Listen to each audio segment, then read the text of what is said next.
I was born in India. I grew up elsewhere also, but I've been a professor at the New School for a number of years, and I'm a development economist.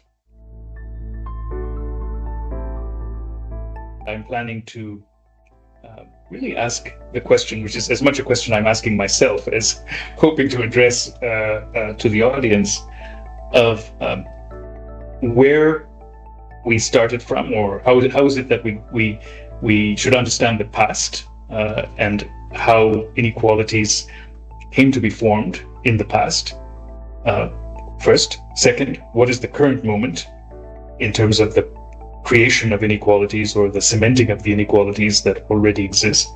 How should we understand what's taking place today? And finally, how should we make sense of the possible futures of the entire world in terms of the evolution of inequality? What are some of the scenarios that we could imagine? And what's going to make the difference as to which scenario emerges and which does not? And what is the role of our collective efforts to bring about one of those futures as opposed to another? So that's going to be the broad agenda. It's very, very grand.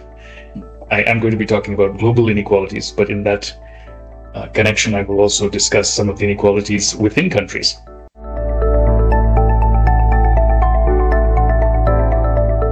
Also to understanding a little bit more up close through the discussions I might have the opportunity to have. What are some of the issues that are reverberating in people's minds? I certainly am well aware that inequality is absolutely at the center of the debate now in South Africa, more in some respects than it has been since the end of apartheid, at any other point since the end of apartheid. So I think it's a very interesting moment, and look forward to learning about what is happening in the country.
Hi everyone,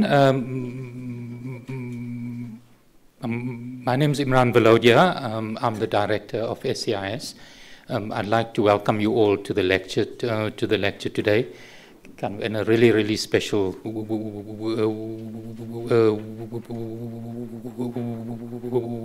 welcome to our speaker, Prof. Reddy. It's really fantastic for us to have you here in South Africa. So the SCIS annual inequality lectures among our flagship events, and part of the idea for having the lecture is for us to profile the kind of the work of a prominent kind of contributor to the field, and for us to share their insights with the community that engages us with kind of SCIS.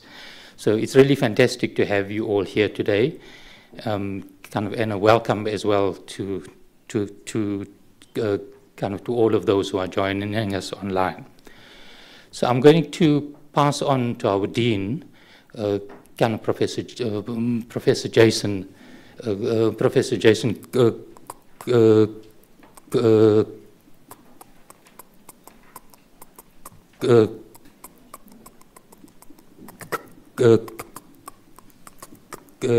Cohen, who's going to share with us some of his thoughts, and also officially introduce our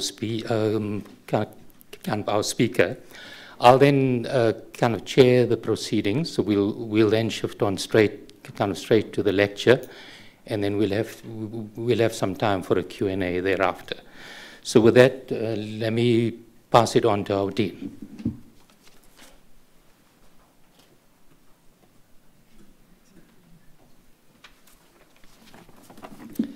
Good afternoon, everybody.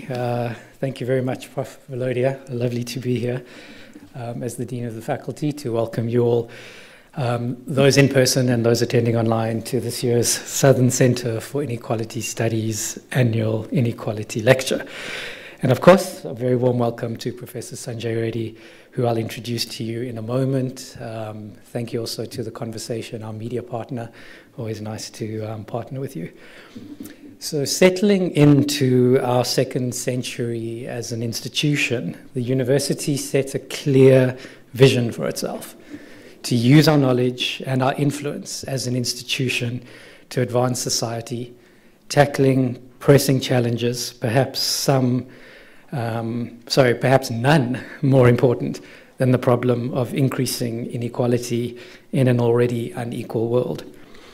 Throughout our history as an institution, WITS has harnessed our knowledge for social good, and we have committed to continue this tradition, to be a catalyst for change, playing an active role in society, ensuring our research work is shared with the public where it can be effectively used, and serving as an interlocutor between the Global South and North. And public lectures like this one are important mechanisms for how we realize that social impact mandate of our university. So thank you all for joining us in that spirit.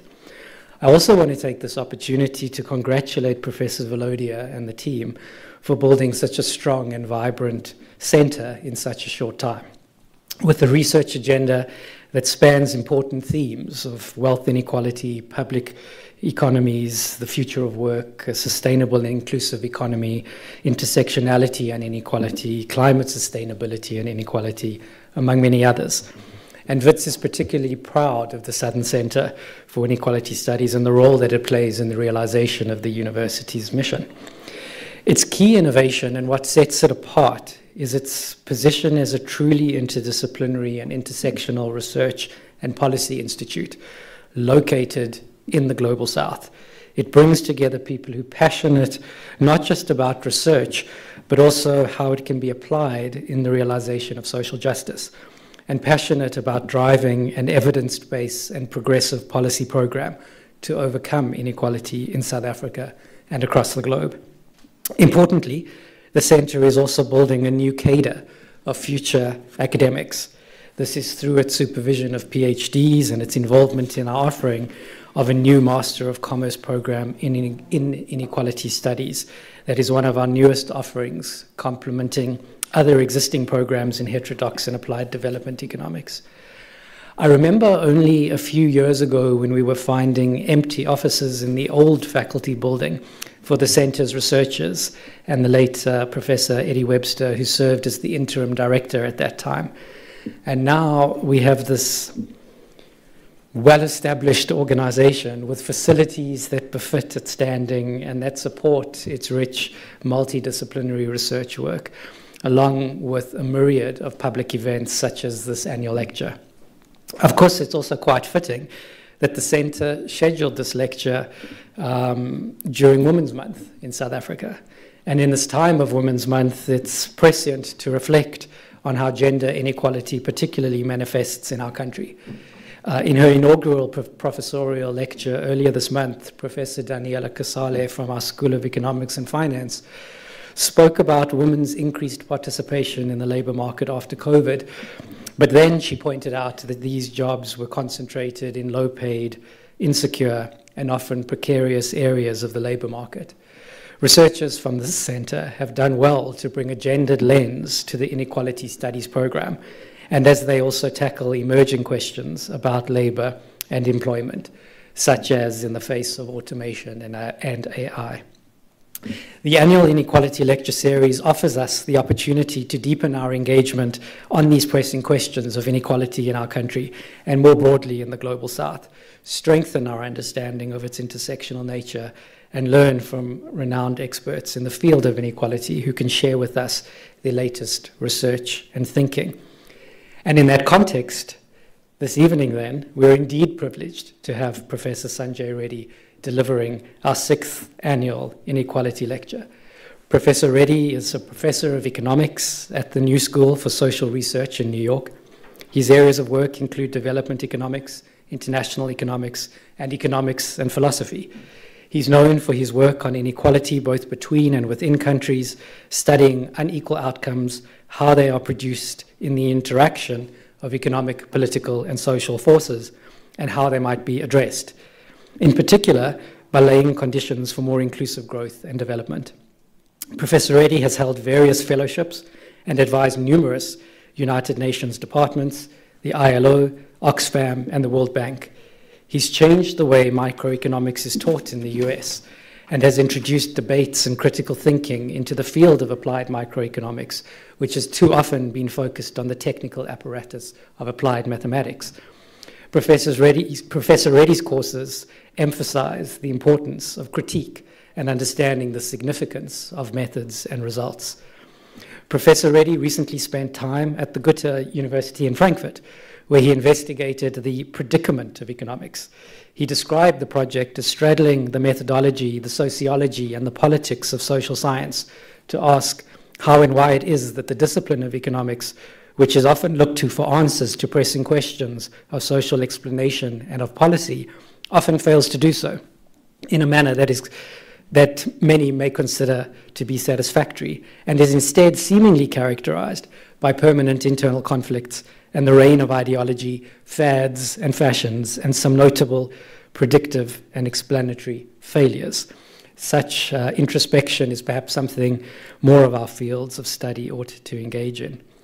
Tonight, though, Professor Reddy promises to take us on a 3-part journey of inequality, starting with the history of global inequality and how it should be viewed in terms of political economy, moving on to where we are today with many developments in the global order that have seen inequality increasing. And then hopefully he will leave us with something to feel positive about for a future of inclusive growth. It's a timely and prescient lecture to have in our journey of 30 years of democracy in South Africa. Professor Reddy, a very warm welcome. The podium is yours.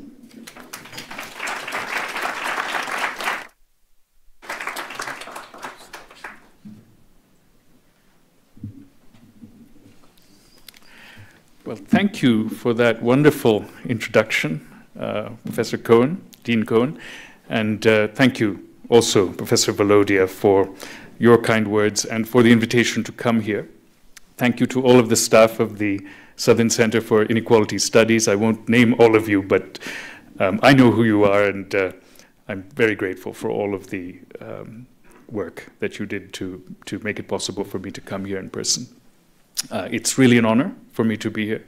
People say that, of course, mechanically when they give a talk, but it really is an honor to be here. I've long wanted to visit the University of Witwatersrand, so it's a fantastic opportunity for me to have this conversation with you and to learn about what's happening in this country from your point of view. So I hope that in the conversation which we have after my remarks, we can bring that dialogue in more thoroughly than I will be able to do as an outsider. Let me start by noting that I've set a very broad, indeed grand agenda, and I'm obviously not going to be able to address every question adequately. Might seem a mile wide and an inch thick, as they say, but if you'll forgive me, I think there are some advantages to taking a broad view of the issues that we have in front of us. The center's mandate is broad, so I feel somewhat encouraged in my own tendencies in this regard. Let me just begin by stating the obvious. One of my favorite thoughts of George Orwell, not in so many words, but almost these words. I think it's in his essay on the politics of the English language, or politics in the English language. It might be somewhere else, is that there's often no more political act than to state the obvious. So let's start by stating the obvious, which is that we live in a very unequal world. And obviously you live in a very unequal country. We all live in very unequal countries. South Africa has often been thought of as, and according to measures of inequality, has been found to be the most unequal country in the world. Now, such measures should be taken with a very large dollop, not just a pinch of salt. There are lots of reasons for doubting the accuracy of the data we have. And one of those reasons, which I will come back to throughout this lecture, is that we don't have a very good way of measuring what is happening at the very top end of the distribution of income and of wealth. And that's, of course, the reason why a lot of effort has gone into that quite recently. There's some famous inequality researchers whose work has centered on that. Thomas Piketty and his collaborators, for example. But they're not the only ones. That has been an area of active research because household surveys, which we've relied on historically, are very bad at measuring the very top end. An obvious reason for that is that it's quite unlikely that the very richest are going to be chosen in a household survey, but even more unlikely that they're going to answer the door when the surveyor comes to call and answer all of the surveyor's questions truthfully. So there is need to supplement the data from those traditional sources. The world as a whole, it turns out, if one uses some of the same measures of interpersonal inequality, for example, the Gini coefficient is applied to household surveys, that's the most well-known measure, which many of you will be familiar with, has a similar level of inequality to South Africa. There are some debates about exactly what level and whether it's been going up or going down a little bit, but let's say roughly around 0.65, which is a very, very high level of inequality indeed. The particular distribution of income that is present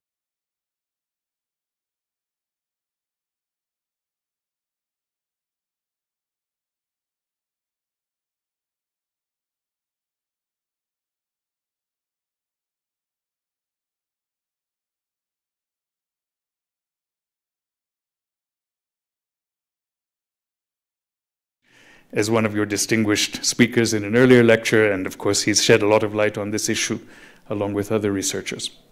Now, why has it been falling slightly? There are some well-known reasons for that. First of all, as Branko and others have pointed out, the biggest contributor to interpersonal inequality in the world, that is to say, inequality is measured between every individual in the world, treating them as a single pool, is between country inequality. And the smaller contributor is within country inequality.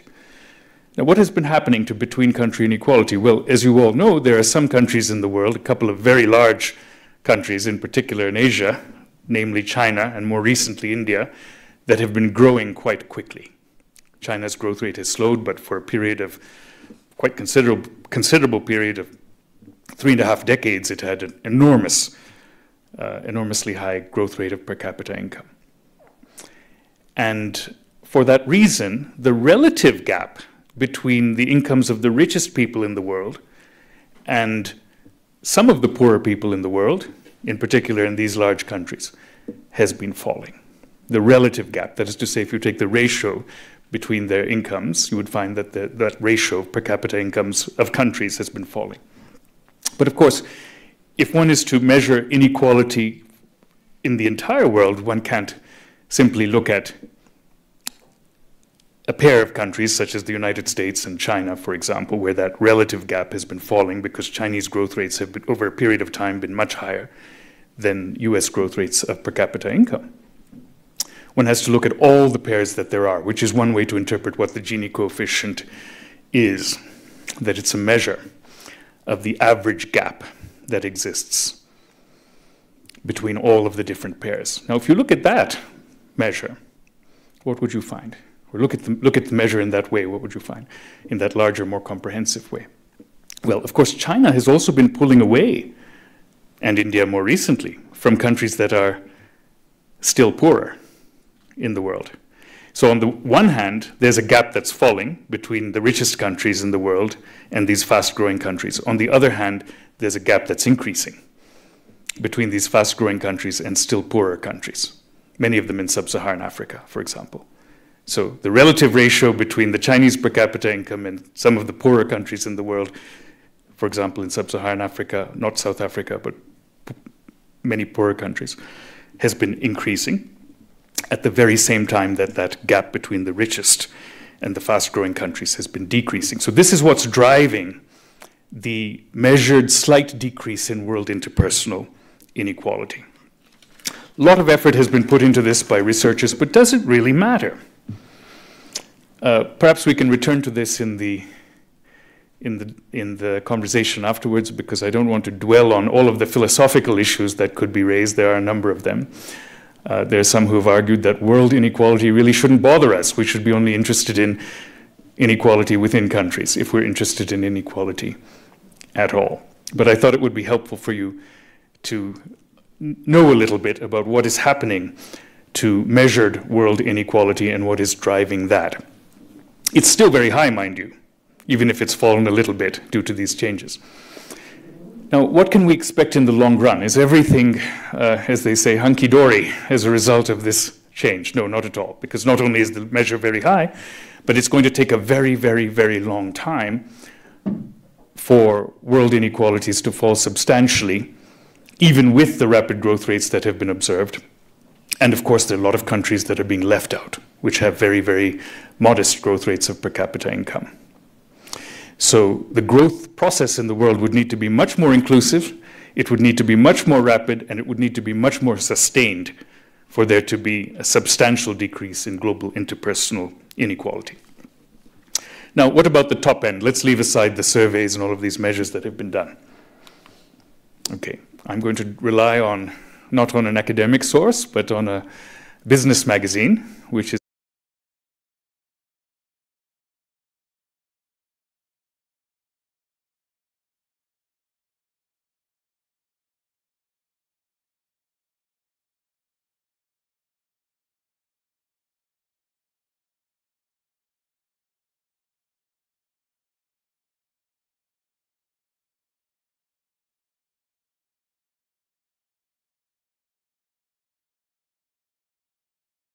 this is the very first page of the latest Forbes report, and you won't be able to, I think, read this partly because it's out of focus, but it's also very small. So let me just tell you what this slide says. First of all, it notes that there are now more billionaires than ever. The number surprised me. 2,781 in all, worldwide, according to Forbes. 141 more than last year. That's a pretty rapid rate of production of billionaires. Just eyeballing it, I think roughly 5%. And 26 more than the record set in 2021. They're richer than ever, worth $14.2 trillion in aggregate, up by $2 trillion from 2023. Again, that's a pretty rapid rate of increase in their aggregate wealth. And $1.1 trillion above the previous record, also set in 2021. 2/3 of the list members are worth more than a year ago, only 1/4 are poorer. Most of the gains come from the top 20, who added a combined $700 billion in wealth since 2023. So there's a sort of a fractal process, as economists like to say, and mathematicians, taking place, which is that even among billionaires, there's a kind of inequality in the growth process, which is rewarding the richest billionaires more than those who are not quite as rich. The US now boasts a record 813 billionaires worth a combined $5.7 trillion. China remains second with 473, including Hong Kong, worth $1.7 trillion, despite weak consumer spending and a real estate bust that helped to wipe out some $300 billion in wealth. And India, which has $200 billion, also a record, 200 billionaires, also a record, ranks third. Okay. Now, I'm sorry that this is so out of focus. So again, I'll have to tell you what it says, but there's a real-time list, by the way, if this interests you. First thing in the morning after your cup of coffee, you can check the real-time list and see how the billionaires have moved up or down, if that's what excites you.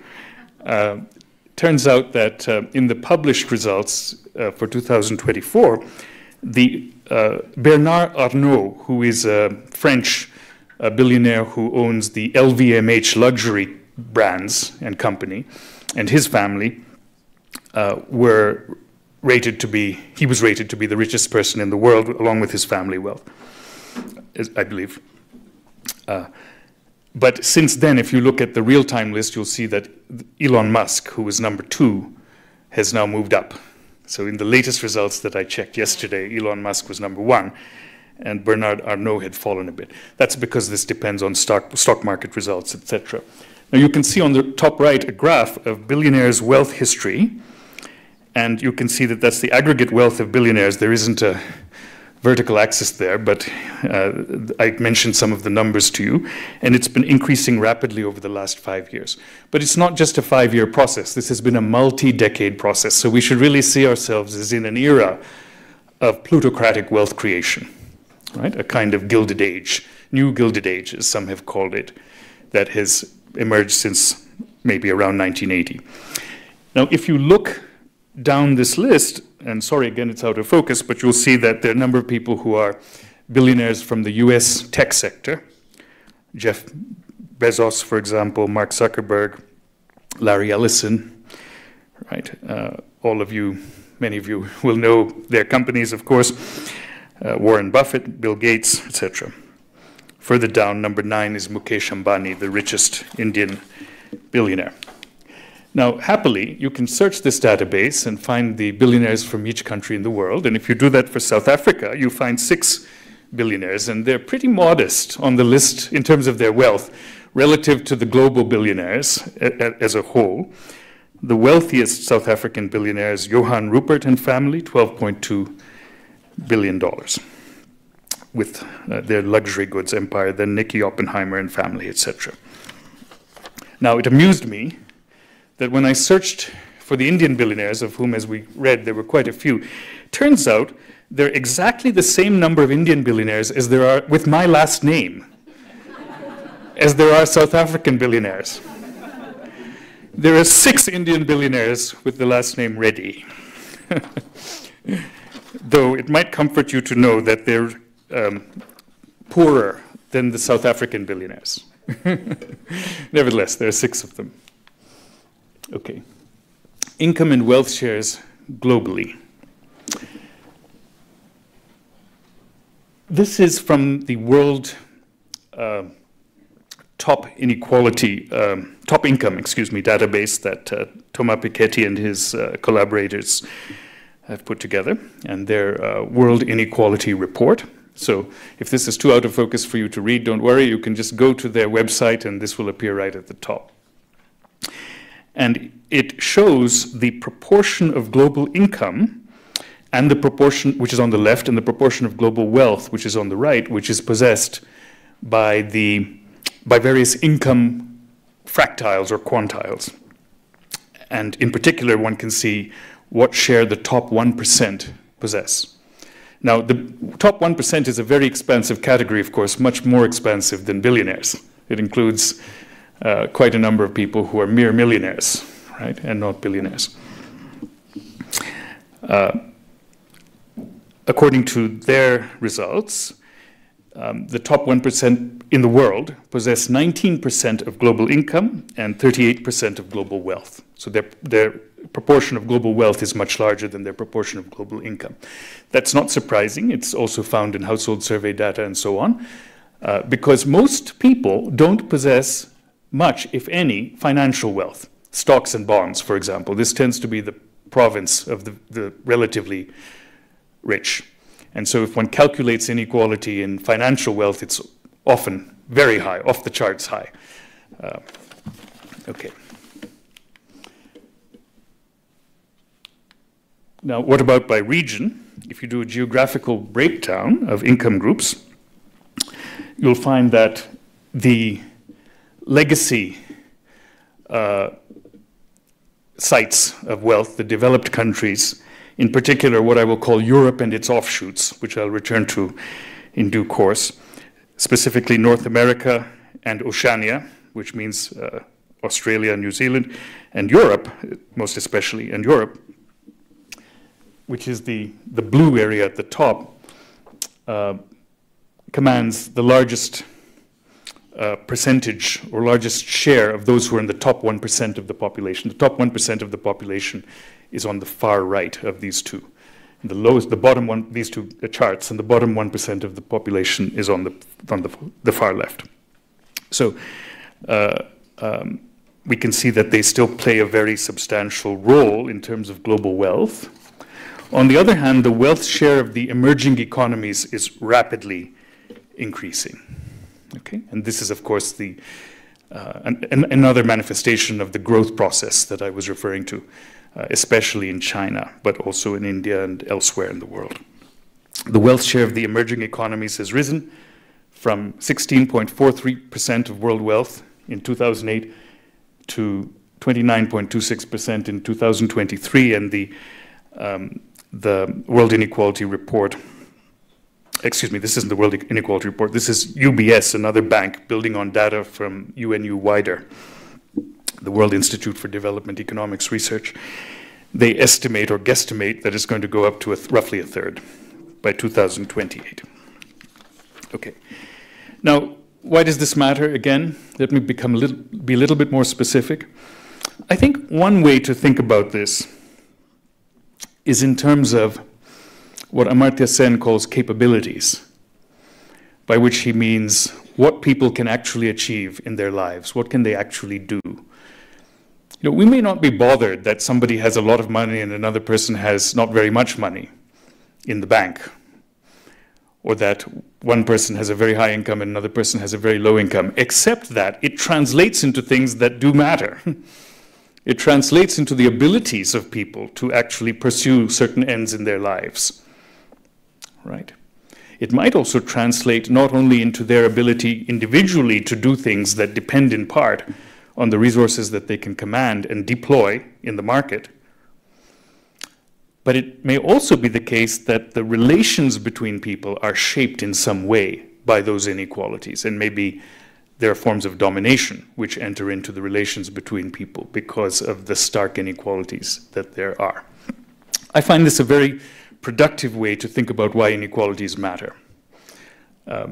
Even though most people who've used Amartya Sen's capability framework have tended to employ it to look at the absolute living standards of people and how they can be better understood, I think there's also a very valuable role that that framework plays in understanding inequality. And indeed, one of Amartya Sen's first books on the subject, one of his less well-read and well-known books, was a book called Inequality Re-Examined, which he wrote in the early 1990s.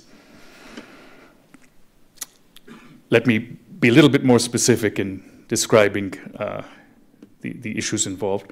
You know, we live in a world where there are stark, not just stark inequalities, but extreme absolute deprivations, right? People who lack in the basics of the beings and doings that Amartya Sen refers to, the elementary capabilities. And it's the presence of those two things together, I would suggest, that makes the stark inequalities that we have particularly bothersome. Because it's not a great stretch to suggest that there are things that could be done which would not harm the billionaires a great deal, that would potentially reduce those disadvantages, those absolute disadvantages. Again, I will return to this theme toward the end of my remarks. Similarly, let us think about inequality and democracy. We know that the rich do seek to influence policy, and sometimes toward ends which involve wealth preservation and extension. Right? There's a lovely book, very good book by a sociologist named Jeffrey Winters, which is on oligarchy. And that's the title of the book, Oligarchy. And his thesis is that the central defining feature of oligarchy is a desire for wealth preservation. And on this criterion, he classifies the United States also as being an oligarchy, in which the wealth effectively deploy their political power toward the end of wealth preservation and, of course, extension.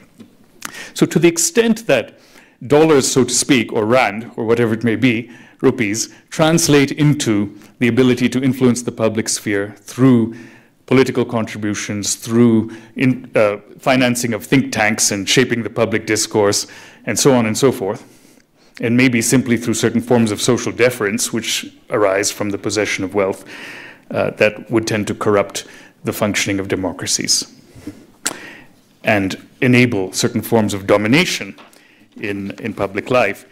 And this, of course, suggests to us that the corrective need not only be to reduce the inequalities, but to reduce the ways to change or to diminish the ways in which these inequalities translate into those forms of domination in social and political life.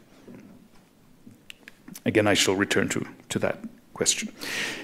Okay, so where do the inequalities in the world come from? I promised in my abstract to talk about this, so let me just attempt to do that a little bit. Well, I think part of what's so difficult about understanding contemporary inequalities is that they come from multiple overlapping sources. If you look at that list of billionaires, you'll see that they're in all sorts of sectors, and those sectors vary from country to country. In South Africa, the billionaires are still very much associated with mining and resource extraction, though not only.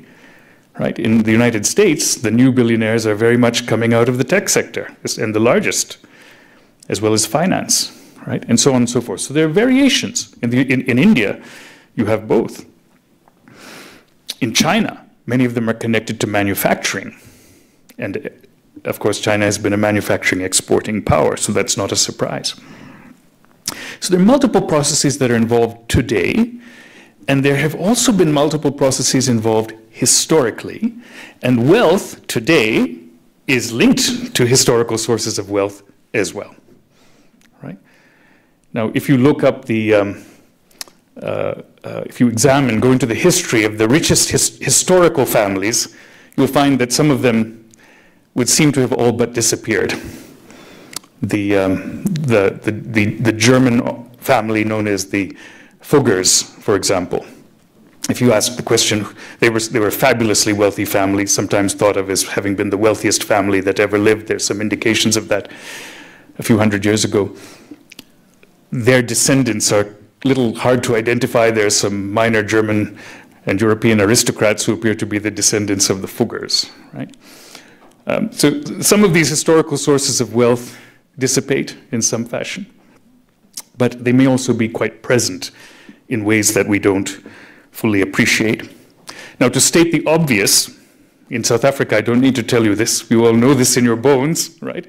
A lot of the wealth that exists is based upon the appropriation of nature, which of course also has associated with it the exclusion of those who might previously have, if there were inhabitants, as there were in South Africa, previously have benefited and had a relationship to land and to nature. Real estate, agriculture, forestry, mining, and resource extraction generally are closely connected with these historical processes. And some of these appropriation processes are still ongoing, not only in terms of the appropriation of land, as many scholars have pointed out, but also in other forms, such as fire sale privatizations, which have happened in many countries, effectively transfers of public wealth to the private sector, often in a form that's a little bit obscure or occluded, not entirely visible to public view. Right? But alongside those forms of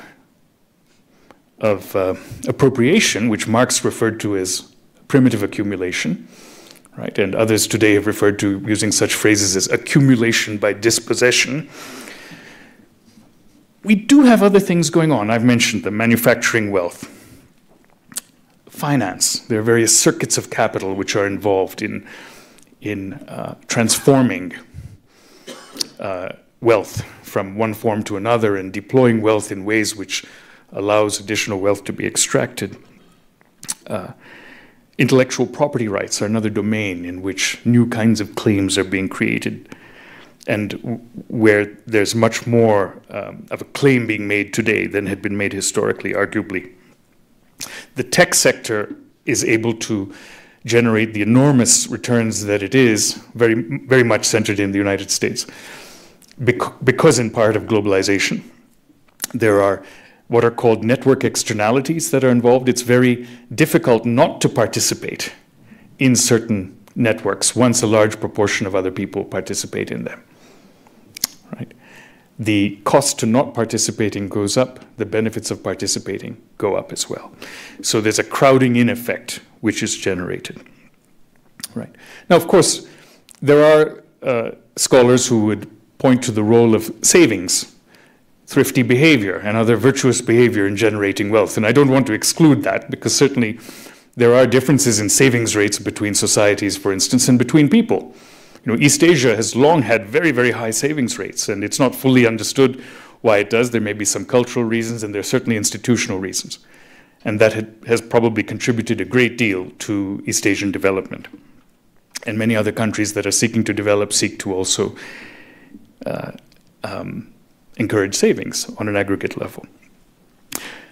This is not an exhaustive list, but I want to simply point to the idea that there are multiple different layered phenomena from the past and the present which are involved. There's a sort of a palimpsest, you know, many different layers from the past. It's if you think about visiting, I don't know if any of you have visited Rome, but that would be an example of such a place where there are many different layers built upon one another, both historical and present. And I think that's what we experience when we look at contemporary wealth. Okay? And the historical legacies and the contemporary dynamics interact. And this is the element of truth in the idea that the rich get richer. I tend to resist the axiom that the rich get richer. I don't think it's true. But I think there is some evidence of the rich getting richer in what we might call the neoliberal era of the last decades, quite a bit of evidence. And this is visible not only in the macro statistics, but also in microeconomic phenomena, such as, for instance, that when one looks at measured rates of return from different kinds of investment, the rates of return for certain forms of investment that are only accessible to the rich have been much higher than the rates of return to the kinds of investment that ordinary people tend to make.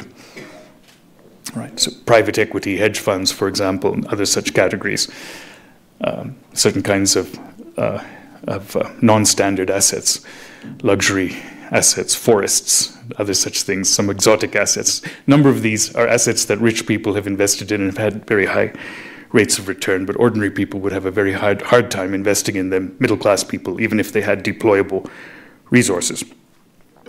So they're path-dependent histories. Each country has its own historical legacies. But the pattern of inequality in the world reflects the combined effects of these different processes and circuits, so to speak. Crucially, globalization has enabled these processes to operate on a much wider scale, in a much more interactive way, and to be much more remunerative, especially when paired with pro-private property and deregulatory policies of various kinds. I'm sure that many of you are familiar with a phrase that's attributed to the French novelist Balzac, and there's some question as to what exactly he said, so I attempted some research, but roughly speaking, the English translation of his of the French sentence that is attributed to him is that the secret of great fortunes without an apparent source is a crime that has been forgotten because it was properly executed. Right? Now, as I have noted, some fortunes are obscure in terms of their background, but not all fortunes are. We can identify the proximate historical sources of some of the ill-gotten wealth that exists in the world, ill-gotten or not. But even so, it's not always obvious what to do about it. And there are lots of reasons for this. There are moral reasons, there are practical reasons. There may be an accretion of expectations over time. There may be contracts of various kinds that are formed in society.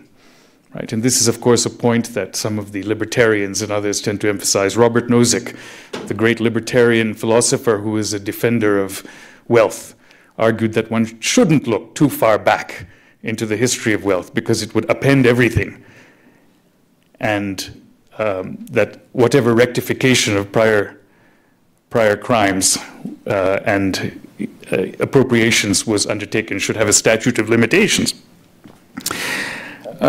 But I would not emphasize that. Let me point to something else which I think is pertinent, which is that there are present-day consequences of redistributions.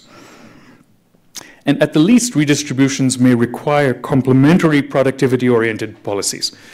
You're all familiar with, of course, the debate in Zimbabwe, and there's a corresponding debate in South Africa about land and its redistribution.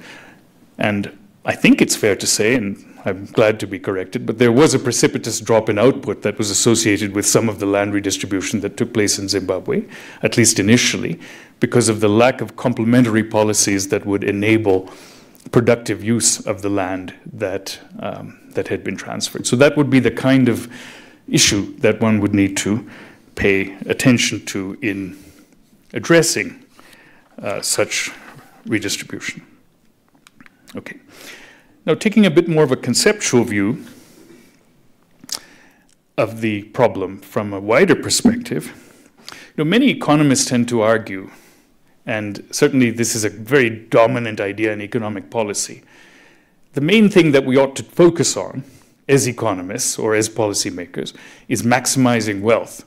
Because after all, once we have maximized the wealth, we can redistribute it. And the premise seems to be we can redistribute it in whatever way we wish afterwards. This is an idea that's made very explicit in some of the economic models that students learn. For example, in international trade theory, but also in other areas where the focus is entirely on maximizing national wealth through the right policies so as to then subsequently be able, it is imagined, to redistribute that wealth in whatever way one wishes. Of course, it's not always straightforward to redistribute wealth or income. I'm focusing on economic inequalities here, though the dean rightly pointed to the interaction of different kinds of inequalities, intersectional nature of certain inequalities, and we can return to that. You would have noticed that all the billionaires on the list that I showed you earlier were men. There are women in the list, but they're relatively few, and they're mostly women who inherited their wealth. Okay. So I think a more realistic way of thinking about distribution is that the productive process, production itself, gives rise to inequalities in any particular empirical context. The kind of inequalities it gives rise to depend, of course, on the specificities of ownership, who owns what by way of capital and labor, for instance, and labor with different kinds of skill, for example, but also are a consequence of the kind of incentive regime which is in place. How different factors of production, so to speak, are rewarded or not for their contributions to the production process. So one has to get into the thick and messy business of how institutions operate. What are the laws? What are the norms? What are the initial conditions of possession of various assets in order to understand the particular inequalities to which production gives rise? But production does give rise to inequalities, in particular in a market context. And inequalities also in turn affect production. And there are lots of reasons why that's so. And one of the things that economists have elaborated in this regard is that when people don't have enough to have collateral adequate to be able to borrow, for instance, then that makes them constrained in terms of investing in themselves or making other kinds of investments which would be potentially productive for them. So relaxing their wealth constraint might be quite beneficial, not just for those individuals, but for the economy by enabling a higher level of output to emerge. Similarly, with liquidity constraints, what people have in hand to deploy. Contracting and informational difficulties related to ownership and the boundaries of the firm and so on, all sorts of issues which I won't go into. But it's quite clear that the pattern of who owns what can also have an effect on production in real conditions outside of the la-la land where none of these problems exist. And in that la-la land, of course, which some of you as students might have encountered, general equilibrium theory, for instance, in economics, production is interpreted as a one-time process. There are endowments and then there are outcomes. But in reality, we live in time, a process of time where every after, so to speak, becomes a beginning of the next moment in the process of production. So we really can't take this kind of an abstract view meaningfully. So outside of the extreme cases, it would seem that there is scope within any system of production to shape the distribution that results by influencing norms, laws, and so forth. Of course, tax and transfer, which works on the market incomes which are realized, but also those policies that influence the market incomes themselves. So the question is really how much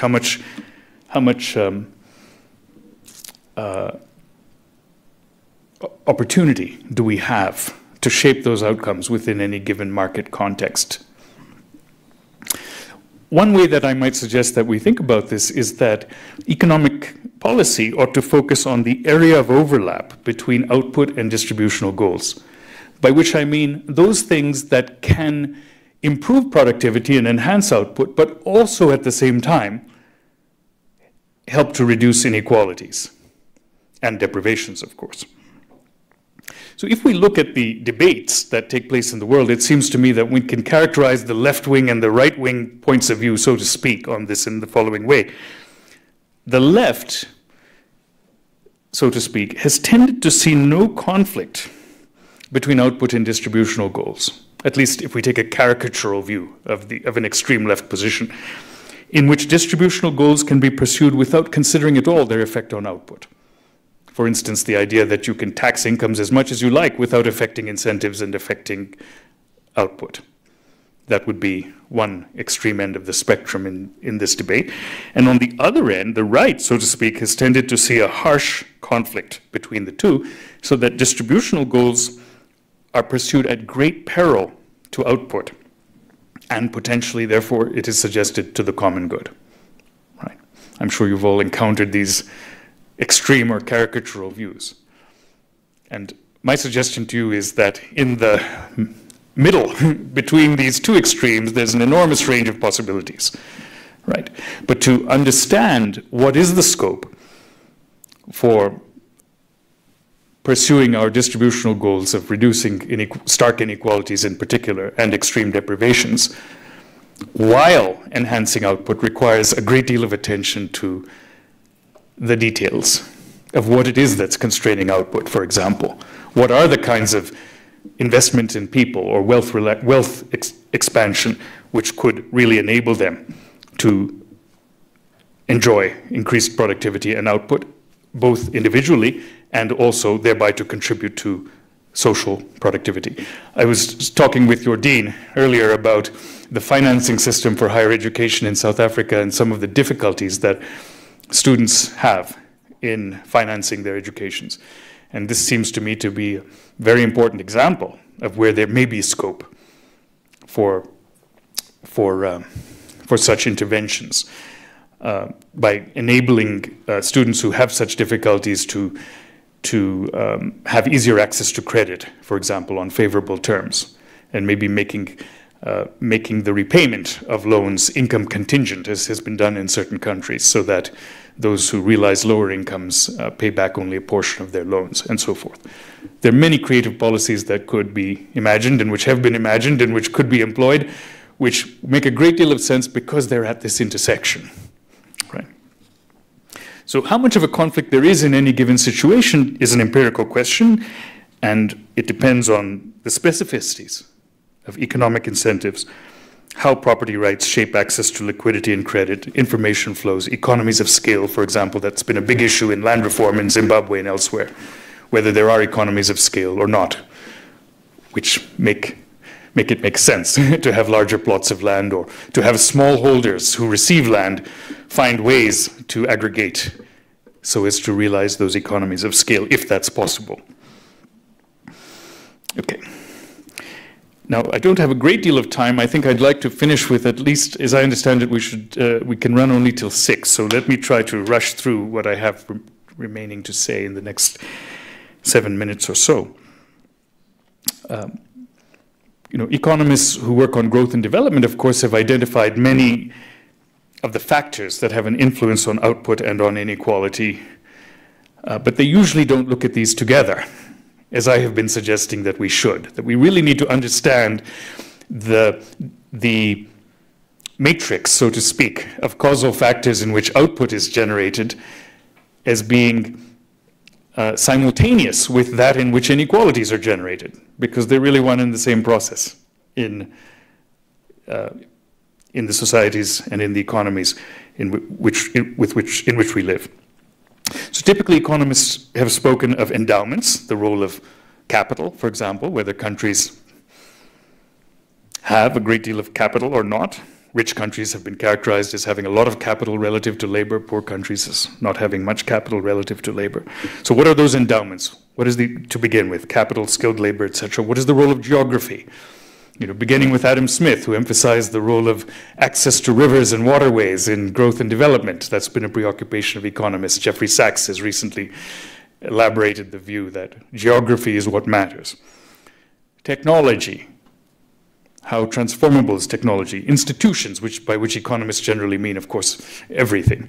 The laws, the norms, the functioning of the state, how well it functions to do certain things or not, and so on. Norms and culture. Inequality is also shaped by all of these things, but it's also shaped by who did what first. Who were for example, who came first and who came late to the growth process, as I will elaborate in a second. And crucially, the role of force. Right? Gramsci, of course, spoke of force and consent as being the crucial factors in society. But certainly the role of force, both across societies and within societies, in generating the inequalities that exist has been considerable. Now, if you go back to the period before settled agriculture, prior to the Neolithic era, then on most accounts you find relatively egalitarian societies in class terms. But of course there's a big debate among anthropologists about this, because those societies were not necessarily equal in gender terms, and they were not necessarily equal in terms of age hierarchies and other such dimensions. But certainly the emergence of class, and in particular of wealth as a stored quantity which is intergenerationally transferred, seems broadly to be associated with settlement. But if you look at the vast sweep of history from that period, the onset of settled cultivation, 10,000 BC, let us say, though there's some debate about that, to the present, although there's a great deal of wealth concentration which is associated with what we might call the ebb and flow of empires, and some of that's still visible to us today in very tangible form, palaces, jewels, and so forth, and which are quite extraordinary to behold and which we go to museums to see. At the same time, it looks as if permanent inequalities between societies were not a central feature of that regime, for the most part. The crucial factor in generating permanent, or at least semi-permanent, it would seem, persistent, that would be a better word, persistent inequalities between societies, is what we might call the takeoff of Europe and its offshoots. This chart is from the data that Angus Maddison, who was a statistician and economist concerned with historical statistics, developed. And you'll see that for most of history, this is on the left is 1 AD, 500, 1000, 1500 AD. For most of history, according to his data, and there are some questions about it, there was really not much increase in global average GDP. So global average GDP took off roughly after 1800, right? And where did it take off? It took off in the West to start with, right? So Europe and its offshoots had the advantages of forwardness, to coin a term. Alexander Gerschenkron, the development economist and economic historian, spoke of the advantages of backwardness that some latecomers to development had, but these are the advantages of forwardness. They started early, and modern economic growth coincided with European global dominance, where force was, of course, a crucial factor. But there was also a cumulative causation of various aspects, technology and institutions. A lot of the great scientific discoveries happened in Europe. A lot of the great innovations, such as the joint stock company, which allowed people to buy shares and concentrate capital for investment purposes. But do you know what the first joint stock companies in the world were? The great exploring, so to speak, colonial and imperial companies. The Dutch East India Company and the British East India Company. These were the first joint stock companies in the world. So that fundamental innovation in commerce and an economic organization which has underpinned so much of the development of capitalism was also deeply interconnected with colonialism and imperialism. And this is an example of why the inference problem is so great. It's so difficult to sort out. What are the causal contributors to contemporary inequalities that we can view in an innocent fashion, so to speak, and those which we must view as in some way soaked in crimes and in blood. I think that inference problem is quite deep, and it's not really owned up to adequately in the debate, where on the liberal end of the spectrum, people will say the West diverged from the rest because it had good institutions. It had it discovered early the importance of, for example, property rights and their protection, as well as institutions such as the joint stock company. It deployed the scientific method to great effect in developing new technologies and so on and so forth. But there's also this other side, and the historical coincidence of these two factors of Western dominance and these innovations make it a very difficult inference problem indeed. Again, I don't need to tell you there are lasting legacies in this country and in others, where the elites and ownership concentration is very closely related to that history. But newer disruptions to this pattern, in particular through the rise of Asia, but also other parts of the world. Part two of the drama, the last decades, the effects of which I've been talking about, of course, throughout these remarks, is the neoliberal era. Roughly 1975 or 1980 to the present. I think crucially what has to be kept in mind is just as the last phase was soaked in politics, so to speak, politics and power, this phase is also in a way that we don't always adequately acknowledge. Recently there have been, of course, a lot of studies of neoliberalism and its history. Historians in particular, are going into the archives and trying to tell that story. But it's on the surface, I think, for us to see that it was a very intentional project and therefore also a political project. Capitalism was in some way, if I may anthropomorphize, chomping at the bit to escape its nation-state container. And there was a conscious effort to develop an institutional arrangement for the world economy that could enable a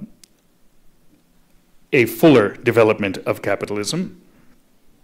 And one example of that is the development of the World Trade Organization, preceded, of course, through multiple rounds of negotiations in the GATT, General Agreement on Trade and Tariffs, which preceded the World Trade Organization. Very intentional effort involving high-level political sponsorship, work by economists to present the intellectual framework and ideological framework for it. The World Intellectual Property Organization, of course, was a counterpart to the World Trade Organization, which gave importance to and a new way to think to define and protect so-called intellectual property rights.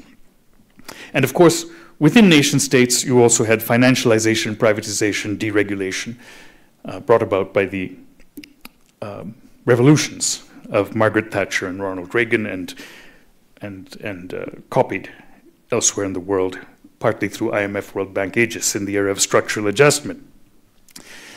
This had, as we all know, substantial output and inequality effects because of the possibility of exploiting global economies of scale as well as of restructuring production and supply chains to bring about lower costs. The world we live in is comprehensively defined by that restructuring. One other contribution one might make to this analysis is to bring in the idea that Arthur Lewis, the great economist from the Caribbean, made development economists familiar with, which is known as the Lewis curve, Lewisian labor supply curve, which refers to the idea of there being an enormous amount of labor available on tap, so to speak, in the poorer countries in the world. And Lewis put that at the center of his description of the development of the nation state. But I think we could also and should also put that at the center of our description of the economic development of the world in the era of globalization, that China developed in part because of its enormous Lewisian labor supply, which was available on tap at very low wages without those wages having to increase very much until quite recently. In China, there's a debate on when that inflection point was and wages started to rise for the first time. And some people argue somewhere around 2010 to 2015. But in this world made safe for capital, so to speak, it was very crucial to find those sites of exploitable labor where the Lewisian labor supply curve could be made effectively usable. And that benefited certain countries a great deal. Whether labor supply would still be an advantage to the same extent anymore is, of course, a question due to the automation that is taking place.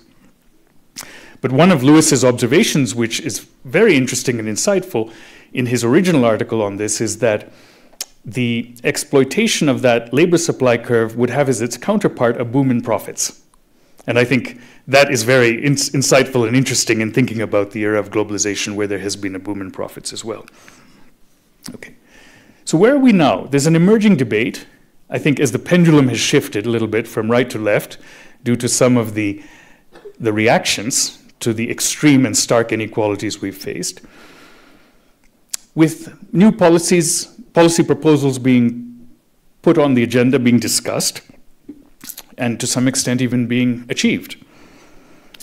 One of the most interesting examples of late, as many of you know, is the agreement within the G20, which is now also being pursued in a broader framework within the United Nations, for a global minimum corporate tax. It's an extraordinary achievement, rather surprising, probably driven by some self-interested concerns on the part of the larger countries that felt they were losing tax revenues due to corporate entities shifting their headquarters to favorable jurisdictions such as Ireland, for example, with very low corporate tax rates. But whatever the reasons, partly because perhaps it plays well in this moment, the general public appreciates the idea of a minimum corporate income tax, corporate tax, but also for these self-interested reasons, it has actually emerged. And I think this is an example of a larger family of proposals that we ought to focus on, again in the spirit of looking for the area of overlap. National policies enabled by global coordination. One of the reasons that countries lowered their tax rates, deregulated and so on as rapidly as they did was that there was a race to the bottom to provide the most favorable conditions for corporate enterprises and for foreign investment in particular. but also to keep domestic investors at home. A coordinated approach to relevant policies should seek to reverse this race to the bottom. And I think the global minimum corporate tax is an example of that. There's also a discussion of re-regulation, of course, very tentative, but there are a lot of interesting proposals concerning re-regulation, some of which also gained some traction after the 2008 global financial crisis, of course, with respect to finance. And tech industries, where there is, especially in the US, but also in Europe, maybe I should say especially in Europe, but also in the US, a lot of focus on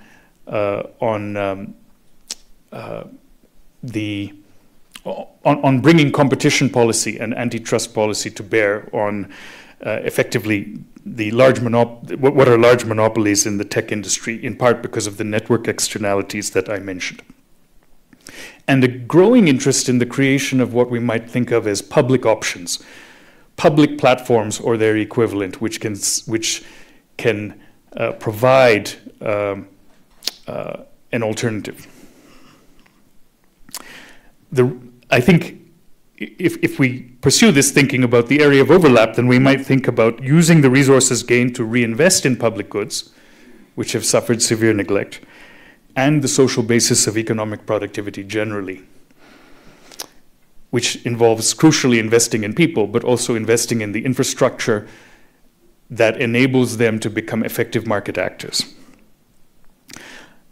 I think the Swedish example is very interesting because even in the heyday of Swedish social democracy, when Sweden was a country that had, broadly speaking, social democratic policies in place that provided a very robust welfare state, and it was in many ways an example to those who sought those kinds of protections for people and investments in people. Sweden was still a highly unequal society, it turns out, in terms of wealth. The Swedish stock market was disproportionately owned by a few families, such as the famous Wallenberg family, but they were also heavily taxed.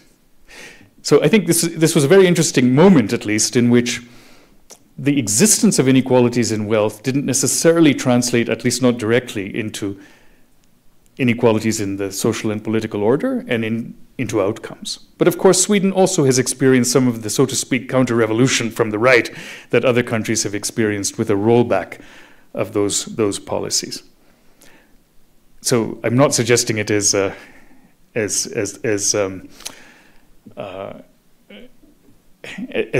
instance or an example that doesn't have a cautionary element to it. It certainly does as well. But I would point to the importance of ensuring that wealth does not corrupt the polity and that its effects are kept in check. Right? And this, of course, requires a robust political project. It will generate counter-reactions of various kinds. Now, I think we're really running out of time for discussion, so let me just say, I'd like us to be a little bit cautious. I think one should be a bit cautious about one-time transfers, because one-time transfers, however appealing they may be, do not provide people with the basis of becoming productive market actors that is so important for ensuring that they have a sustainable claim to income. And I think there are very strong political economy reasons why giving them that sustainable claim, empowering them as market actors, is much more likely to be successful in the long run. China,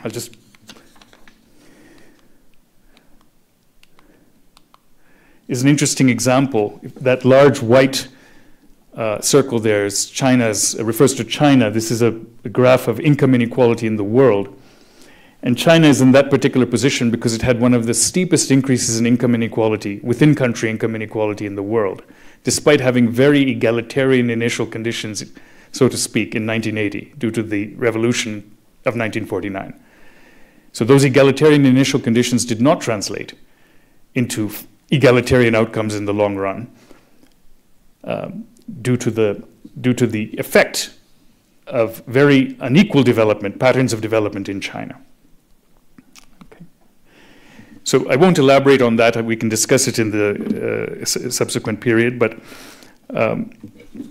let me just note that this is really an appeal for politics to be realistic by looking for the area of overlap between economic progress and inclusivity and designing policies appropriately. There is no inclusive economics without supportive politics. But I think in today's era that political action must be global and not only national to have a hope of full success. Okay. One way we might think about this, and I'm sure there are others, is that what we ought to adopt is a sort of a radical realism. We should be radical in our aims, but we should also be realistic in our understandings of what is possible and what to push for now. Okay. So I'm going to borrow a phrase from Winston Churchill. I'm sure he wouldn't agree with my use of it, but we're at the end of the beginning, and there's much more to be said and to be done. Thank you very much.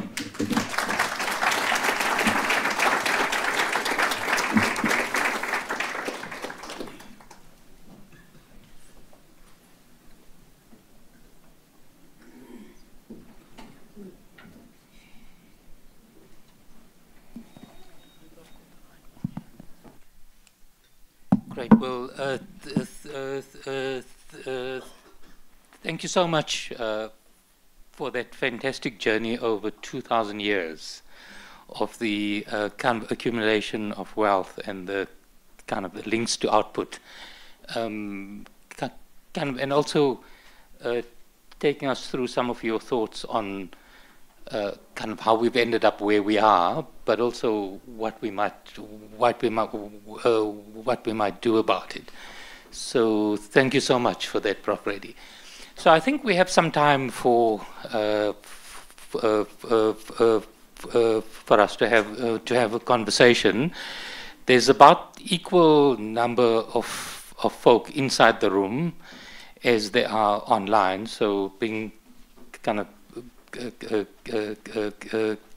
being someone who wants to promote democracy, what I'm going to do is to take one round of questions kind of inside the room, and perhaps we can take 3 kind of inside the room, and then we'll switch to online and take 3 questions from the online audience. And for the online audience, Arabo is going to assist me to read out kind of 3 questions as she deems kind of appropriate. So the floor's open, and kind of happy to take any questions, and we'll kind of keep this first round inside the room to 3 questions. So there's a hand up there,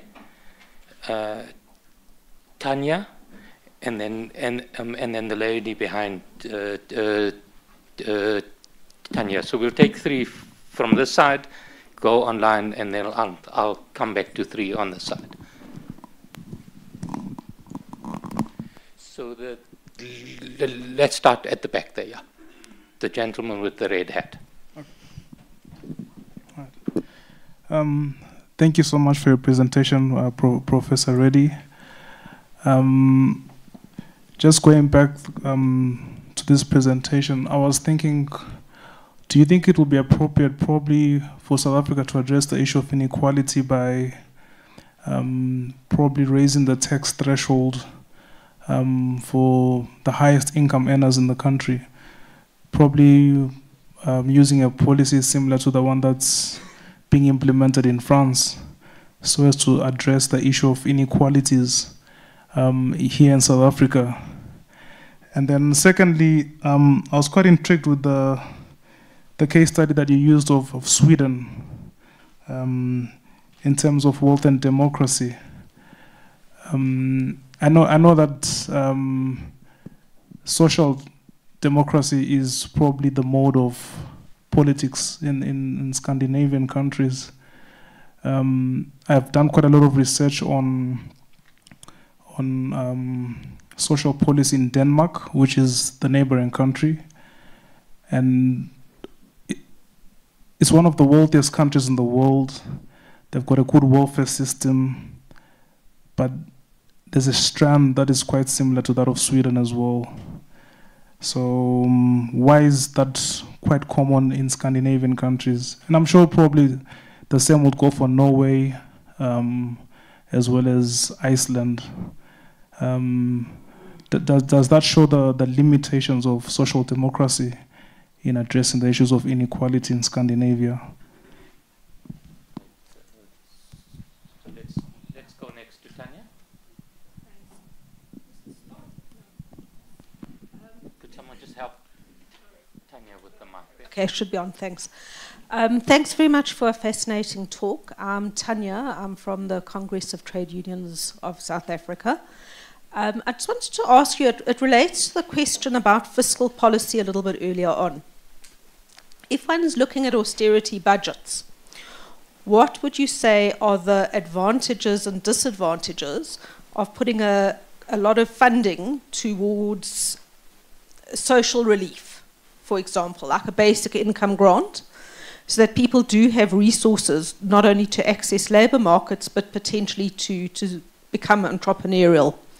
The second question I've got is how inequality relates to political systems. So my understanding is, with austerity budgets, with rising inequality, there is a shift towards more populist parties. But I don't know if I'm accurate in that assessment, and I'd be very curious to hear your views around populism, the rise of xenophobia and fragmentation in society, and inequality.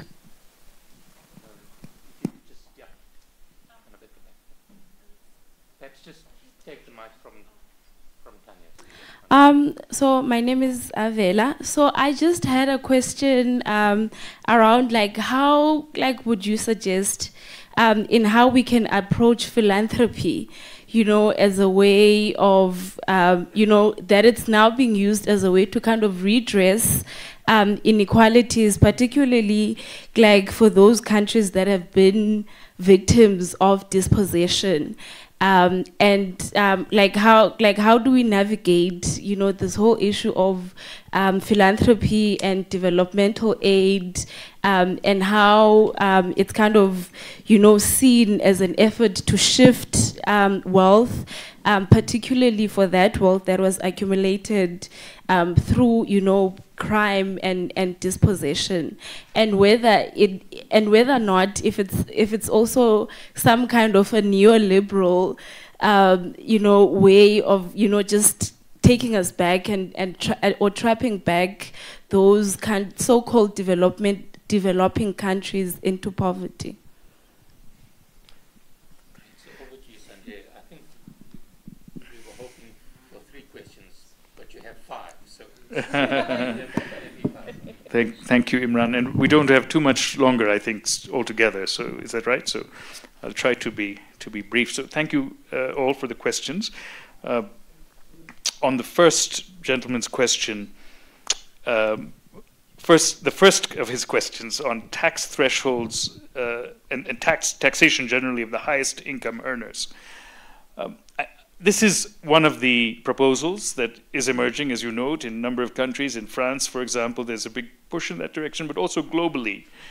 One of Piketty's collaborators, Gabriel Zuckman, has been very much advocating for a minimum tax on billionaires, for instance. Now, there can be a little bit of a populist, to use a word which was used, element to that, in the sense that it's not exactly clear how easy it would be to implement, what would be its effects, how much revenue would be raised, and so on. But I think it's also appropriate in terms of sending a signal that one would like to push in the direction of a different kind of an order. And there are, of course, technical questions relating to how to design it, what the threshold should be, and so on. But I've already noted my allegiance to the view that one has to deal with the messy practicalities and consider that there are incentive effects of taxation, potentially. Now, most of the literature on those incentive effects is about work effort. But when gigantic fortunes have already been created, it's very unlikely that there's going to be very much of a consequence for additional capital accumulation, at least on the part of those individuals. But there might be effects with respect to how they deploy the resources that they have. I think this would be an area where global coordination is very crucial, and that's how Zuckman is seeing it, in order for it to be practical at all. Because these are highly mobile people, not just in terms of their physical bodies, but in terms of the resources that they have. Now, on Denmark, I think you're right, and Sweden, it is a limitation of social democracy. Now, you know the history, I'm sure, very well, that the Meidner plan, as it was called in Sweden, which was a plan to transfer ownership of assets progressively through purchases in the Swedish stock market and other mechanisms to the trade unions and the representatives of workers, was being mooted by the Social Democratic Party in the mid-1970s, and some people would say that's when the counter-revolution began, because that was the assault on the sources of power and wealth in Sweden, which had until then been quite cowed. So there is certainly an argument that that model had a deep structural weakness in that respect, and I think it's a reason to be cautious in launching any type of political campaign that's too frontal. That's one of the reasons that I think the area of overlap model is a good one. On the second question, thank you, Tanya. As I understand it, the literature on basic income is, and in particular on the recent experiments that have been done in various places, is it suggests that people, when they have basic income, they become better nourished. They do educate themselves a little bit more and invest in education for their children in different ways. And they do various things that probably enhance their productivity. The results are not gigantic. The magnitude of the impact, they're, as I understand it, on the whole, in most of these experiments, fairly small effects. But nevertheless, I think the direction is quite clear. That's commonsensical. It's not surprising. But whether basic income is the best means to achieve investment in people and productivity enhancing conditions for people, I think that's a real question when there are limited resources. And it's a different question than has been asked by most of these experiments.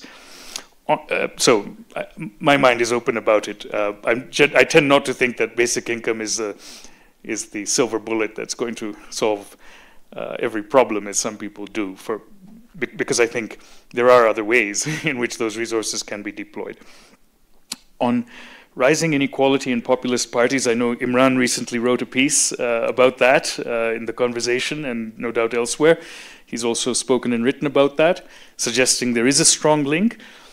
I think that some of the inferential problem we have is that we've lived in an era of starkly rising inequalities, but other things have happened too. Deindustrialization, for example, in the Rust Belt of the United States or other areas where populism has been has emerged. I'll refer again to Jeffrey Winters and oligarchy. I think there is a commonality between what has happened in India, in the United States, in Russia, and in many other countries in this respect, that the protection of the plutocrats, said or unsaid, is a very important part of the economic agenda of the governments in question. On fragmentation of society, again, I would put a lot of emphasis on social media. I'm not sure that that's, to what extent that can be directly attributed to inequality, but some of the non-regulation of those platforms might play in. On the third question, philanthropy, Avila, is it? Hugely important question. I mean, I did notice the hint of skepticism in your question, and I would share that. I understand certain philanthropists might have been beneficial to the Southern Center on Inequality Studies. I won't mention them by name, but there can be some instances in which they do good despite themselves. No, not just joking there, but really, I think the critique of what has come to be called philanthrocapitalism is quite appropriate. There are certain tendencies to obscure the real issues, or to not address the real issues, or to address them only in certain ways, in terms of identity politics rather than economics, for example, one could argue, and so forth, that have emerged in this in the philanthro-capitalist way of approaching things.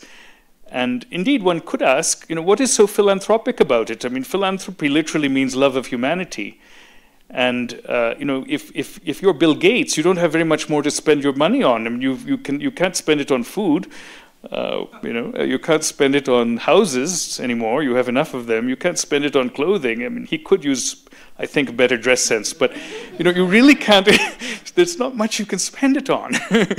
So, quote unquote, philanthropy becomes a way for you to influence the world and reshape the world and get credit for it.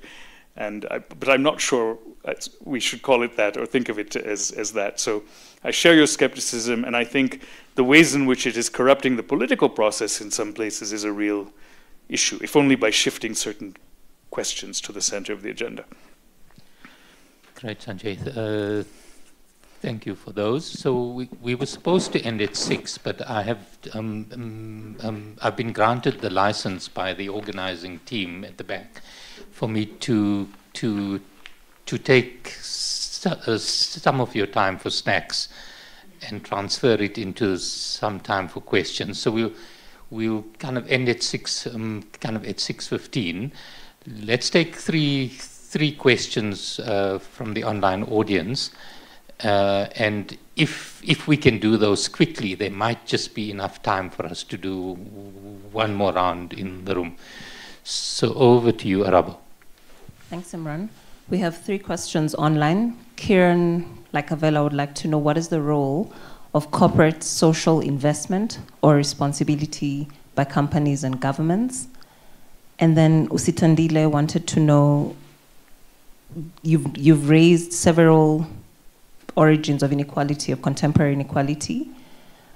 In your view, what are the social forces of equalization that must be developed to ensure that the industries of tomorrow, such as green energy, which are to a great extent predicated on the same inequality-generating market systems and mechanisms, how can these be reformed to now produce more equitable outcomes? And then finally, from Pumeza, given the massive wealth inequality and high poverty in South Africa, what is the role of policy and political parties in reducing such inequality? Thank you. Right. Over to you, sir. Thank you, Imran, and thank you for those questions. I'm not sure I should accept that we run till 6:15. I'm glad to do it, but I feel bad about depriving the online, not the online audience, the in-person audience of snacks, as you put it. It was a very compelling consideration. On the first question, what is the role of corporate social responsibility or investment? I think some of the same issues that came up in discussing philanthropy are, of course, also pertinent here. What kind of an agenda is being set when one relies heavily on corporate social responsibility to do the work that one would like to be brought about in society? I think that it does matter what is the locus of decision making. And it's very, very rare to find an instance of philanthropy or corporate social investment where the giver is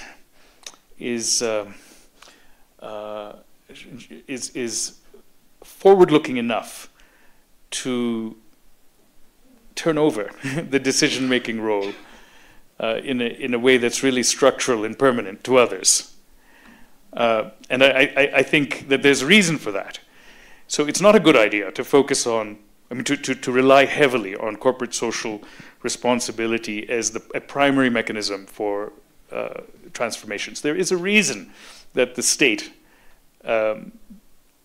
is given such a central role in policy making, has necessarily a central role. Now, that having been said, many of us are deeply disappointed by the states that we have. And so I think part of a progressive agenda also has to be the reform of the state in ways that generate new forms of accountability and re-democratization. populism is being very much propelled by a sense of lost trust, as you know, in political parties and in the state. So we need to reinvent the state in ways that regenerate that trust, because only it can do some of the work that has to be done. I think we should have a broader societal conversation about corporate social responsibility and philanthropy, because they're here to stay, at least insofar as we live in the highly unequal era that we do. They're here to stay for the time being, at least, which asks the question, who is the decision maker, and who's appropriately the decision maker, and how can we transform the process of deployment of funds and change the kinds of accountability that are present.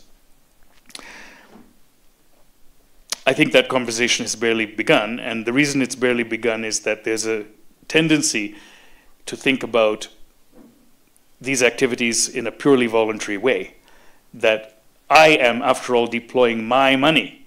So who are you to tell me how I should deploy my money as a rich person, or indeed as a corporate entity? It's surely my right to deploy my money in the way that I choose. But of course, that presupposes a whole set of prior understandings of the legitimacy of my ownership of those resources. And I think if we think in terms of a stakeholder rather than a shareholder logic about many of these things, and recognize the muddy history of ownership of assets that I pointed to in my remarks, then that would take us in a different direction and mandate a broader kind of a conversation about decision-making rights. On the second question, the industries of tomorrow. As you know, there's a big discussion on what's been called the Green New Deal. I don't know if there's a different terminology that's being used here in South Africa, or the same, similar. And one of the ideas relating to the Green New Deal, or propelling it, is precisely that the transformation of economies and societies in a green direction can also be an opportunity for a more inclusive pattern of development. I think some of that is wishful thinking. There is an argument that one should focus on bringing about the green transformation in the most effective way possible, using whatever instruments or tools are appropriate for that, and then separately investing in inclusion and empowerment of people in the ways that are appropriate to do. So for instance, there are many people, including some of my colleagues, who've worked a lot on the employment effects of green investment.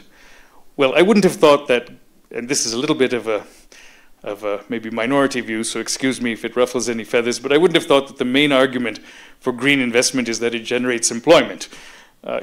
John Maynard Keynes famously gave the example of digging holes and filling them up again as a way to generate employment. So what we ought to do is to focus on whatever is needed to most effectively bring about a green transformation, which is surely urgent from many different points of view, and separately on where there is a separation that is possible on or sensible on what is needed to generate employment or bring about other social effects. Sometimes there may be an area of overlap, to refer to my own concept here. Certainly the industries of tomorrow is a very valid and valuable idea to keep in mind for a developing country such as South Africa. Industrial policies, again coming to the center. Professor Valodia and I were talking about some of the young researchers working on industrial policy and how that's becoming more of a agenda item, even in places where it had not recently been discussed. And certainly one of the ideas that we should be exploring is how to decentralize industries in a way that brings in left out regions, and how to bring in the industries that take advantage of the particular resource endowments or offerings that they can provide. And finally, on the role of political parties, well, I think it's absolutely essential. I think the thrust of my remarks has really been that the neoliberal reconstruction of the global economy in a way that was very inequality generating and billionaire creating, was a political project. And it's also going to take a political project to reverse that. And that political project has to be global, which is a very considerable challenge. But it has to be global because that's the only way in which national policymaking is going to have the space to operate effectively. And this is for deep-seated reasons involving, as I mentioned, the need to reverse the race to the bottom. There are game-theoretic ways one can think about this through, for example, what game theorists call strategic complementarity. It becomes easier for one actor to do something when other actors are doing similar things in certain contexts, such as taxation. So we really need to simultaneously have a national and a global conversation, and political parties are essential to that. Great. So to kind of ensure that I don't take up any more time from this next, I think we're going to have to restrict this next round to two questions. I promised to come to the side of the room, so I'm just going to check if there's any hands on the side. Okay, it seems not. So there's two questions there. The kind of the gentleman who has the mic, and then Jocelyn behind him, and then if I could ask you to keep it short, then I can also kind of take the gentleman there who's been dying to ask a question. Reddy's the name, and I'm a proud student of SCIS doing my MCOM here. Got a question. You said there's no greater political act than stating the obvious, and so I want to know, what is apparent in the US that is not apparent in South Africa that allows for the production of wealth? Nice and short, thank you. Come over to you, Jocelyn. My question really is, why are we not... We do need the mic because there's an online audience. So I may sound old-fashioned, but when you gave us the list of billionaires across the world, the thing that I noticed about it, it's a lot of families. So this thing about generational and the intergenerational transfer of wealth since the days of slavery is quite persistent. And therefore, for countries like ourselves to even think about catch-up looks to me to be a fairly difficult process. And so the question about reparations for slavery, for the effects of slavery, and colonialism, these are such difficult questions for the world to face, because those two particular instances of deprivation, oppression, and exploitation is what is hampering, even today, for developing economies to have a sustainable way towards economic freedom, growth, etc., etc. And then it doesn't stop, because when you look at the terms of the new Green Deals, for instance, South Africa has been told by the EU by 2030, any vehicles that we export to Mercedes-Benz, BMW in Munich, Germany, must be electrical vehicles. And besides, so that is superimposing new requirements on us to produce in a green way. That's the one thing about manufacturing that will have to happen in a country that can't even produce electricity sufficient to sustain its own population. And secondly, the second layer of mineral extraction, because green minerals, or those used in the green energy economy, will be based or will be extracted from African countries. So for me, it's like, quite frankly, I'm glad that I'm going to be pensioned off soon, because it is just too disturbing to think that these questions, it really takes us back to slavery, and the fact that we've never been able to demand that deficit to the historical endowments of African people on the Southern American continents, India, Asia, and so forth, has never been addressed. Yet we are supposed to be competing on the basis of merit, when in fact everything is stacked against us. But by the way, thank you so much. I really enjoyed your presentation. Thank you. Great, Jocelyn. Thank you.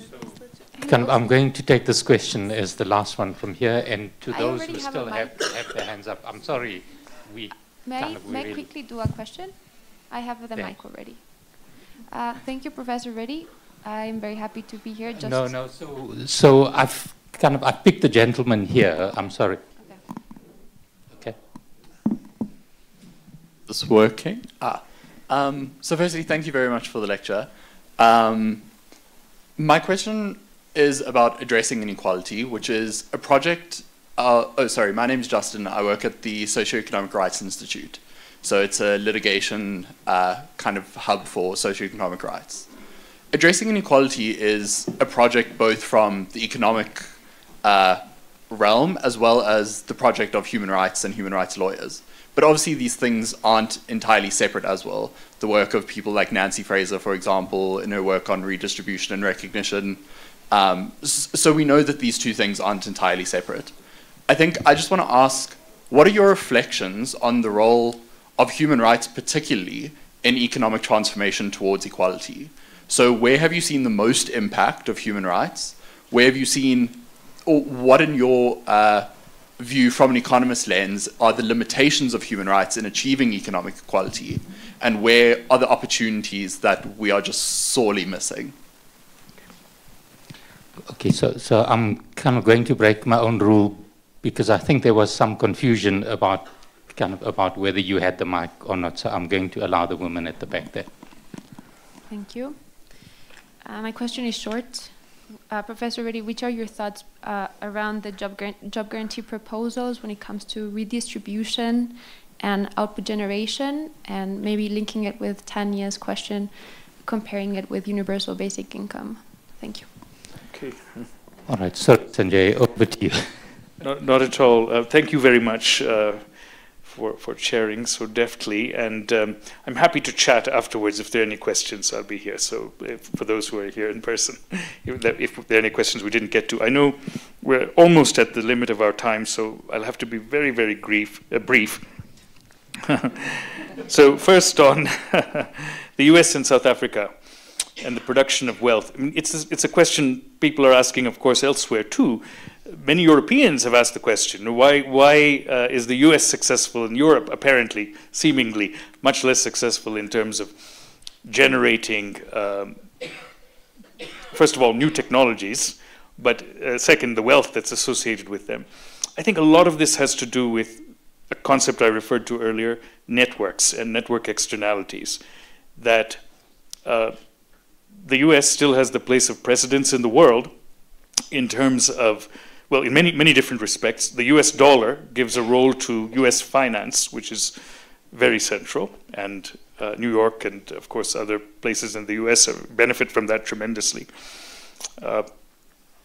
As long as the US dollar has the central role in the global currency hierarchy, the US is going to have a central role in the networks of global finance. And that has associated with it various wealth generation processes. Similarly with technology, because it's all about standards and norms and first mover advantage in establishing those standards and norms. If you have already a certain degree of deference that is provided to you by virtue of where you are in setting those standards and norms, that's an enormous advantage. And that's why, France, for instance, which developed some of the internet technologies that later came into general use, did not manage to benefit from those to the same extent. But there may be intangibles of various kinds. The venture capitalist culture, for instance, in seeding firms is very well developed in the US. Some people have referred to the US as the world's largest offshore banking center, because there are various advantages that the US offers to international investors to hide their wealth and to have it well protected, just as smaller offshore centers do, and so on. But we can chat about this more later. The second question was about sorry, oh yes, I think that was the one on slavery. It was the second question. Yeah. Thank you very much for that. I think it's exceedingly complicated from so many points of view, even when one can see the justice of rectifying certain injustices very clearly. The government of Barbados has been pursuing a claim against a member of the House of Lords.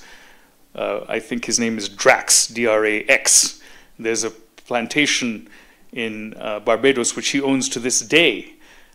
His family has owned, and he now owns, called Drax Hall, and they have been pursuing an individual claim for reparations from Lord Drax, and apparently Jamaica has now also begun to pursue this. Now, I think this has some symbolic value.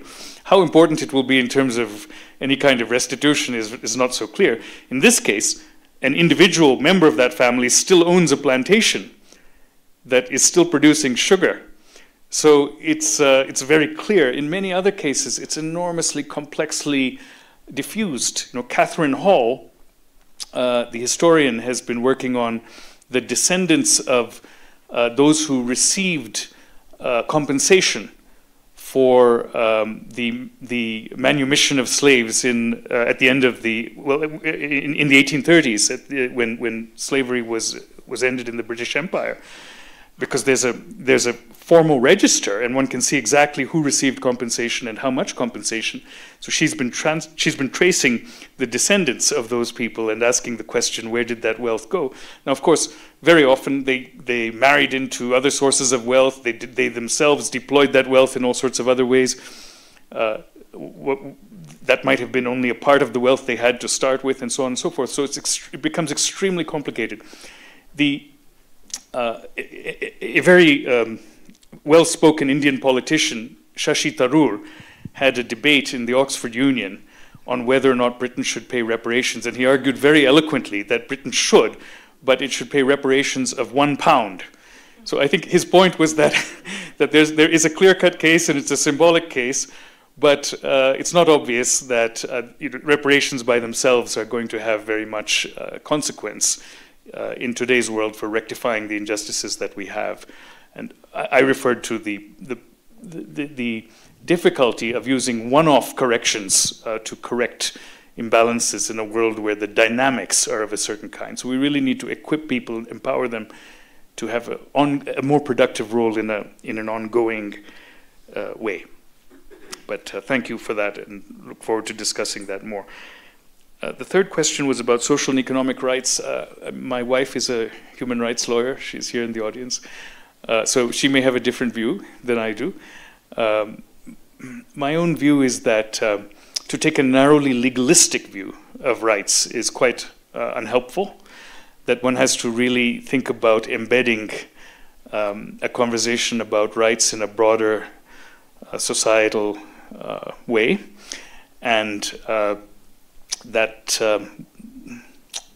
has to also mean going beyond rights and thinking about claims in much more flexible ways. I think that some of the limitations of the rights discourse have become evident in the populist counter-reactions that have taken place, that it's not enough to move people to point to a legal document that somebody or the other has signed. One has to make an argument in another way and to embed that in deeper social understandings. So it has a role to play, but I think perhaps we should also think about what that embedding has to look like more.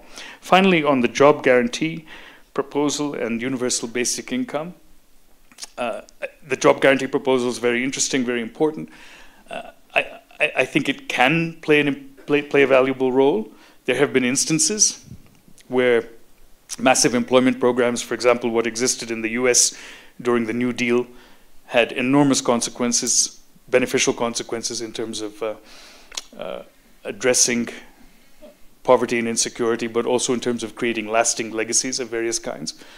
But a lot depends on how well they're funded, how sensible are the projects which are chosen, what is the structure for managing them, and so on. India has a massive guaranteed employment program, but it's it's not working very well, I think it's fair to say. Some of my friends are the originators and defenders of that program, but although it's played a very, very important role, I wouldn't say it's done a great deal by way either of creating assets that people can use or of providing a really permanent basis for enabling people to depart from conditions of poverty and insecurity.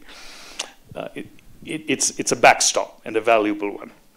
On the contrast with UBI, I think I'll leave that to my betters who have who have studied that in a quantitative way. But thank you. Great. Thank you so much, Sanjay. So I think with that, we kind of have to bring the evening to a close. I've kind of extracted enough time from your snacks. I just have to do a few closing remarks. So I want to thank the kind of all of the people who have worked who've worked really hard to make this evening possible. Some of them are the staff of SCIS, kind of others are kind of inside the YA University. I'm not going to mention all of the names. You know who you are. Thank you so much for kind of everything that you've done to make tonight possible. I want to thank the conversation for partnering us on this event and a number of other events that we do at the center. I'd like to thank you all for making the time to be here with us tonight. Those who are inside the room and those online. Kind of a really, really special thank you to our dean for not only for making the time to be here, but for kind of sharing his thoughts about about these issues and for his ongoing support of the center. Thank you so much, Prof. Cohen. Last but not least, I think it's kind of important for me to kind of really acknowledge kind of Prof. Reddy, who's traveled a long way to be here with us, and for sharing a set of fantastic ideas about what we'd all agree is the important issue for us to deal with globally. So, Prof. Reddy, thank you so much for that talk. So, with that, I'll close things. We kind of do have some snacks outside. Please do join us for that. Prof. Reddy will be here for a while, so feel free to engage him. And with that, let's then end the evening. Thank you so much, everyone.